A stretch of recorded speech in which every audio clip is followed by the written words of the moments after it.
In 1992, a nonprofit warned America that movie popcorn was dangerously unhealthy. Instead of statistics, they laid out a day's worth of greasy food and said one bag contained more saturated fat than all of it combined. It made every front page overnight. Welcome to Whispering Pages. If you're here just for the summary, skip to the next chapter. For the rest of us, let's ease in. Let the decisions of today belong to today. Nothing needs you right now. The pre-sleep brain is unusually receptive. What you hear tonight consolidates more deeply overnight. Tonight, Made to Stick by Chip Heath and Dan Heath, 2007. A book about why some ideas take hold and others vanish without a trace. So let's begin.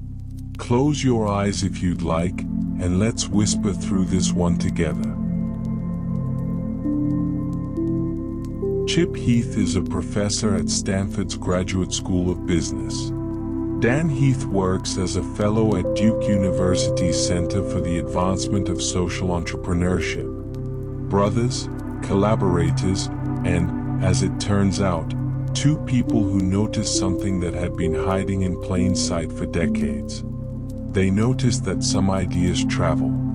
They spread from person to person, get retold at dinner tables, survive for years. Other ideas that might actually be more important, more true, more useful, disappear almost immediately. Nobody remembers them. Nobody retells them. The question that drove this book was simple: what's the difference? Is it luck? Is it the budget behind the idea? Or is there something structural, some quality that sticky ideas share, that we can actually learn and use? The Heath brothers spent years studying this question. They looked at urban legends, successful ad campaigns, great teachers, breakthrough nonprofits, and military commanders. And what they found was that sticky ideas that last, that change how people think or behave, tend to share 6 qualities. They called it the 6-part framework. Simple, unexpected, concrete, credible, emotional, stories. That's the framework. And the authors are careful to say this isn't just a theory. These 6 qualities appear again and again across wildly different contexts: folklore, great journalism, memorable lessons, and messages that moved people to act. They didn't invent these principles. They reverse-engineered them from ideas that had already proved themselves in the real world. But before we get into each quality, there's a villain in this story. The Heath brothers call it the curse of knowledge. Here's what the curse looks like. Imagine 2 people sitting across from each other. One person taps a rhythm on a table, a simple, well-known song. The other person tries to guess what the song is. Before the experiment begins, the tapper is asked to predict how often the listener will guess correctly. Most tappers guess about 50%. The actual answer? About 2.5%. The tapper is stunned. They can hear the song in their head as they tap. The melody is so vivid to them. But the listener hears only a series of clicks. They have no melody. They have no context. And yet the tapper cannot imagine what it's like not to already know the song.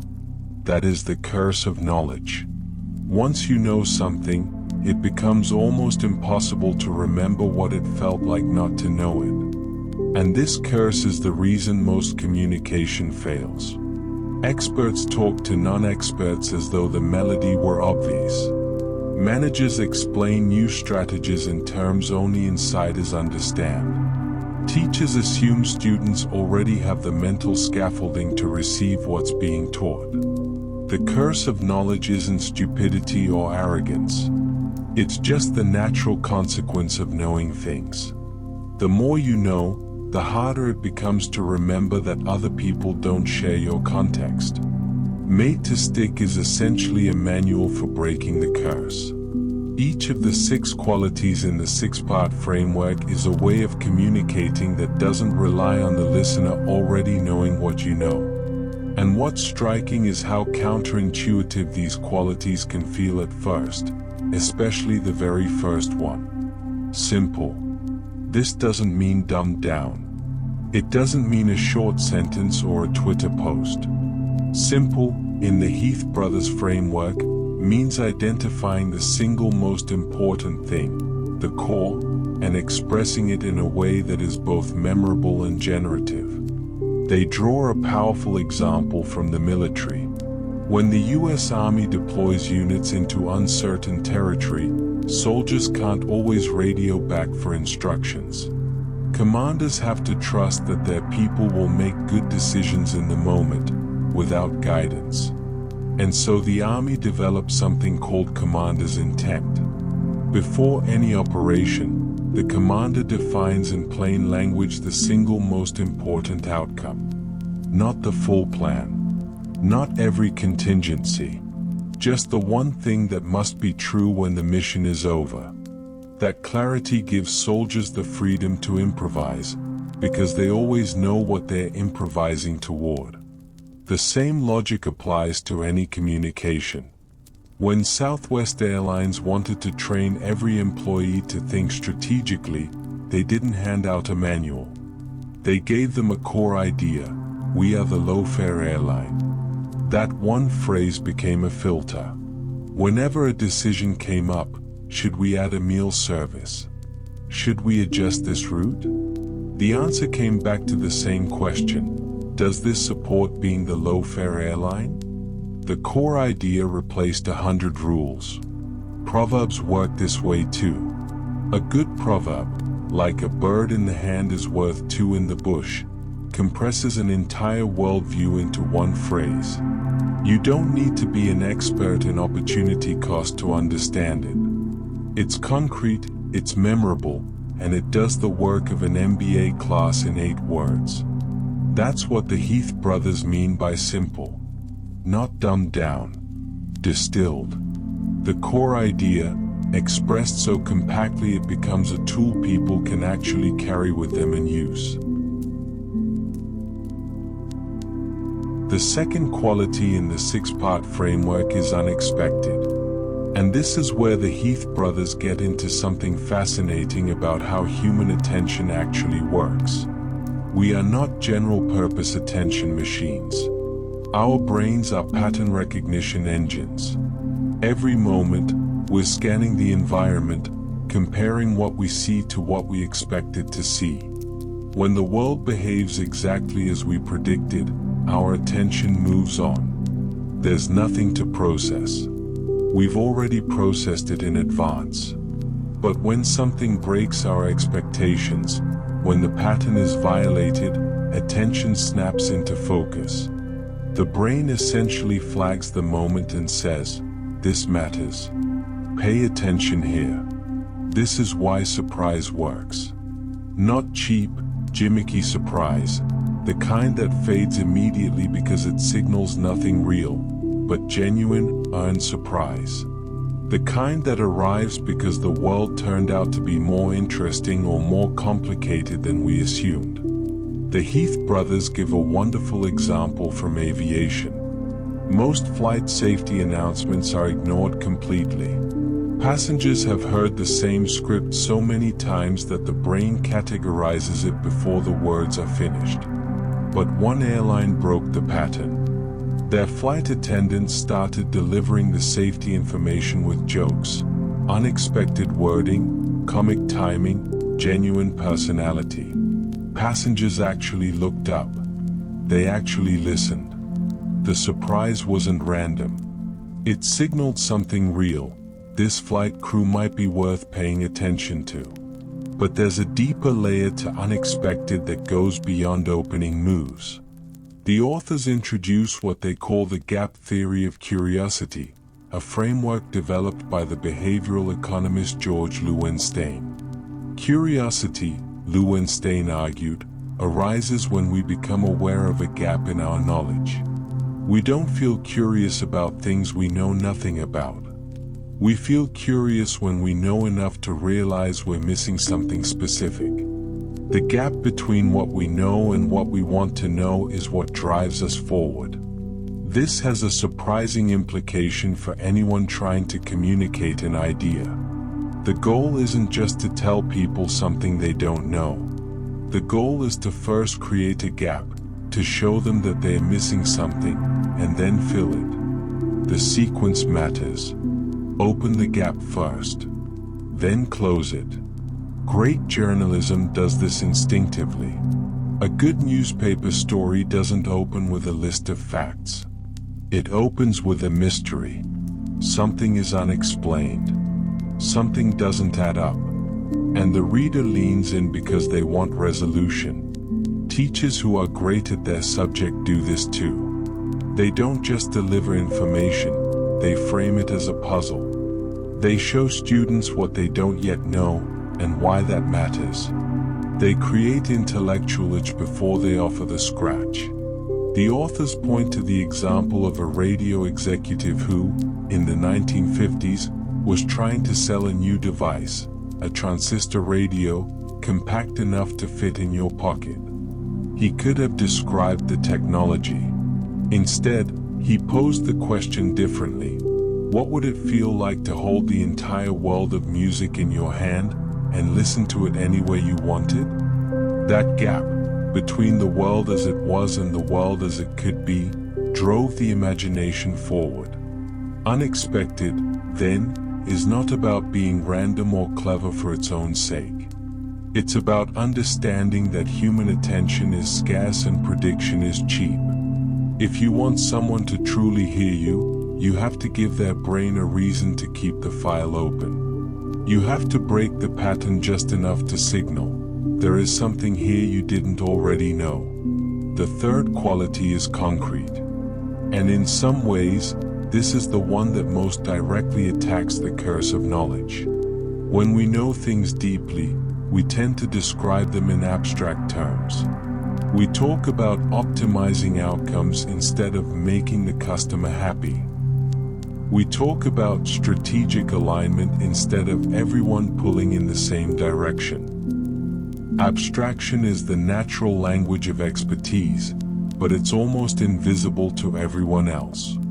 Concrete ideas, by contrast, give the mind something to grip. The Heath brothers use the example of Aesop's fable of the fox and the grapes. The moral, that people rationalize what they can't have, could be stated as an abstract principle. But no one remembers the principle.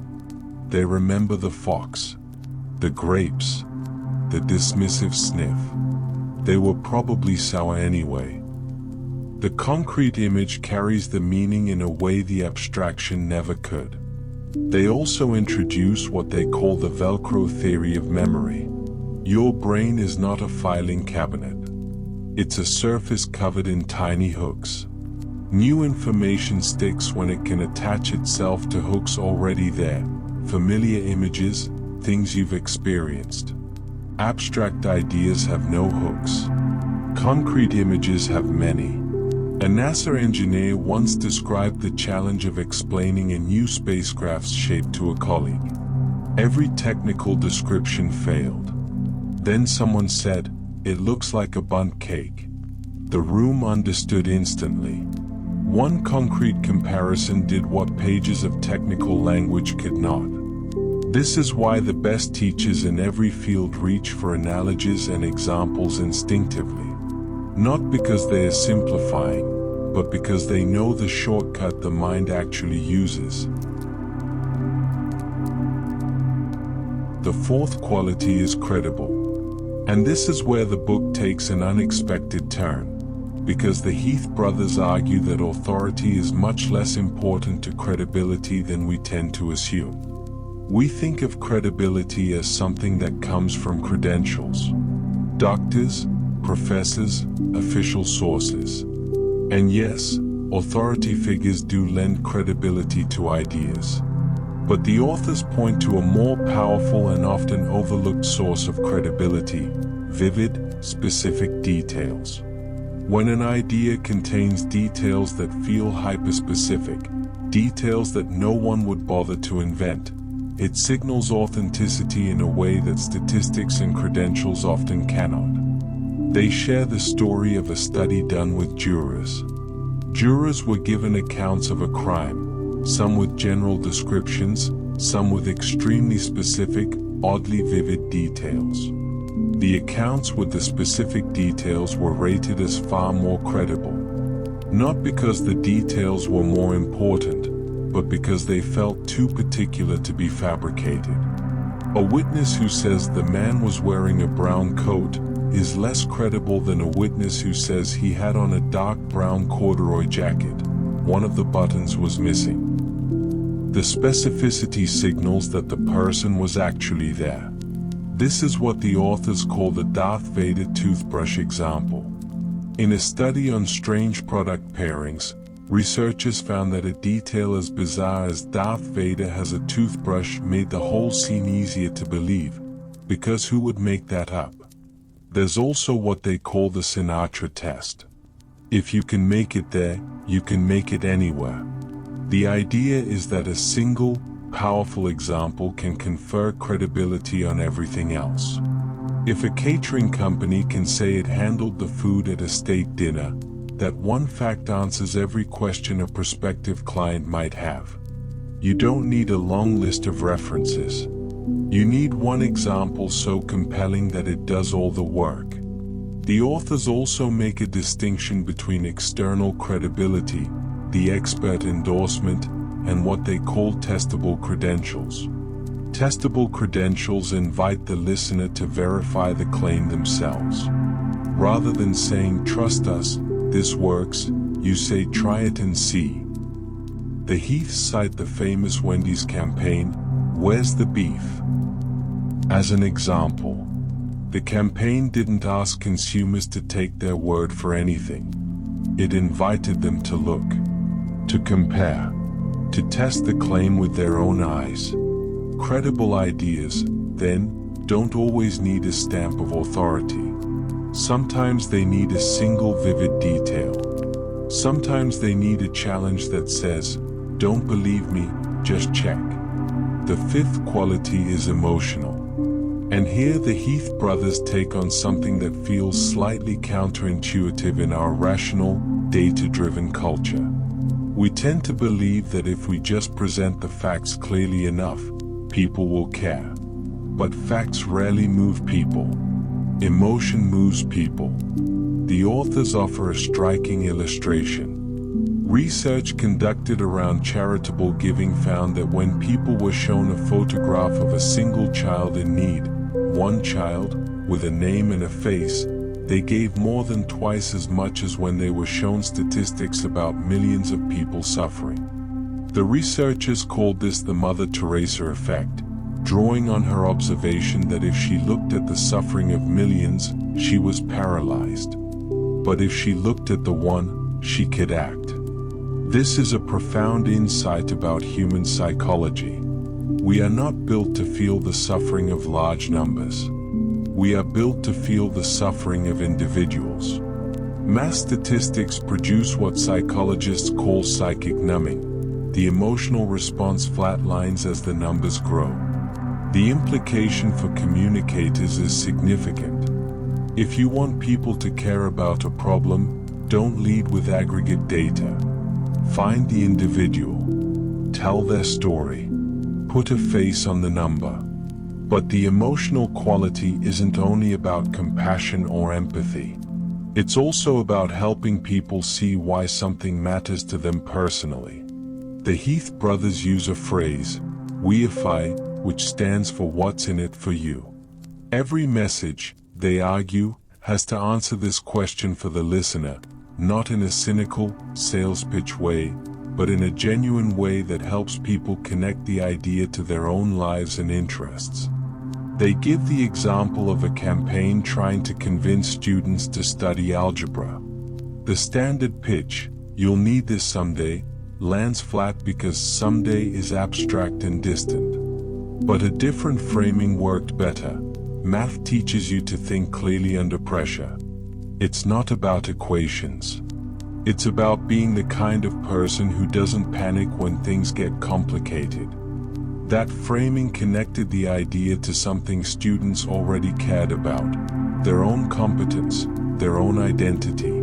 The Heath brothers also talk about how the best emotional appeals avoid Maslow's basement. Maslow's hierarchy of needs puts basic survival at the bottom. Appeals that tap only the lowest levels, fear, scarcity, basic self-interest, tend to produce short-term compliance and long-term cynicism. The most powerful emotional appeals reach for higher motivations: belonging, identity, contribution, the desire to be a person of a certain kind. Now let's spend a moment with the honest assessment, and with some ideas you might carry into your own life.